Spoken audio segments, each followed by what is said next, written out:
السلام عليكم إخواني أخواتي، مرحبا بكم في القناة. جبنا لكم أخبار جديدة، عدنا والعود أحمد. كما شفتوا في عنوان الفيديو كاين بزاف قرارات عاجلة، كاين بزاف قرارات تهم المواطنين الجزائريين اللي راح يستفادوا من اقتناء أضاحي العيد المستوردة من رومانيا وإسبانيا. في هذا الإعلان تم تحديد الفئات المعنية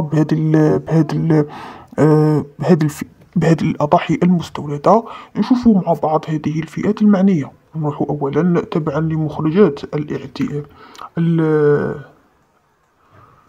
مخرجات الاجتماع المنعقد بمقر دائرة بوسعيد، يعني في 22 أفريل، المتعلق بالتنظيم لعملية استيراد المواشي وتوزيعها تحسبا لعيد الأضحى المبارك 2025. ينهي السيد رئيس المجلس الشعبي البلدي لبلدية سيدي مجاهد إلى علم كافة العمال المهنيين، يعني الفئة الأولى هي العمال المهنيين مختلف القطاعات، يعني كامل قطاع تاع التربية، العمال المهنيين تاع الصحة، العمال المهنيين تاع كامل القطاعات ذوي الدخل الضعيف، الذين يرغبون في اقتناء أضحية العيد التقرب وفي أقرب الآجال إلى مقر البلدية مكتب الشؤون الاجتماعية. يعني كتروح للبلدية كاين مقر سموه يعني ولا مكتب سموه الشؤون الاجتماعية، يتم التسجيل. نروحوا للفئات، يعني الفئة الأولى هي مفروغ منها العمال المهنيين. الفئة الثانية كافة الأشخاص المستفيدين من المنحة الجزافية للتضامن والمنحة المالية الخاصة بالمعوقين. يعني الفئة الثانية هي التضامن والمعاقين 100% عندهم الأولوية باش يستفادوا من هذه الأضاحي المستوردة.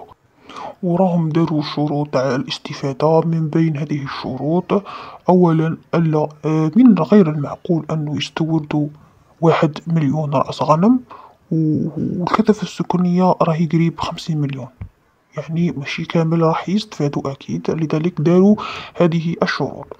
أولا ألا يتجاوز أجر العامل الحد الأدنى اللي هو 2 ملايين، ما يتفوتش 2 ملايين.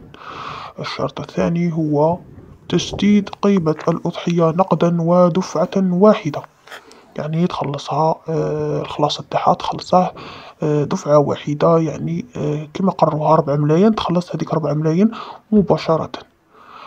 ثلاثة أن يملأ المعني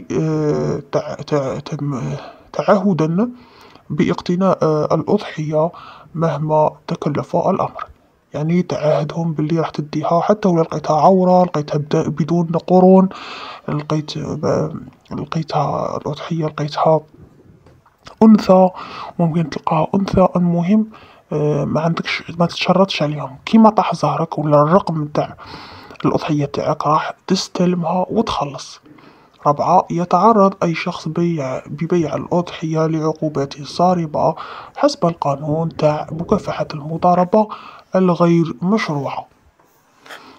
الشرط الخامس أن يدفع صاحب الأضحية مبلغا قدره 300 دينار جزائري لليلة الواحدة في حالة الإبقاء على الأضحية بالتعاونية. يعني إلا شدوها عندهم راح تخلص 30 ولا 30 ألف ولا 300 دينار جزائري لكل ليلة واحدة من أجل الأكل والشرب والمبيت. وحو شوفوا الملاحظة، يقولك العزاب ما راحش يدوا من هذه الأضاحي، يعني مخصصة للعائلات. التعهد يستلم على مستوى كل المكاتب. إذا نديرو ملخص لهذا الإعلان، الفئات اللي راح تستفاد هي عمال المهنيين، من أصحاب منحة التضامن، المعاقين نسبة 100%، وتمنح لأرباب البيوت ولا كما نقولوا للمتزوجين وأصحاب العائلات. أرباب العائلات ماشي للعازب، العازب ما يستفادش. كذلك كاين بزاف شروط، ما تكونش تخلص فوق 2 ملايين. تسديد الأضحية في ضربة، يعني مرة واحدة. وكذلك تكتب تعهد باش تديها وما تدورش عليهم في الدقيقة التالية.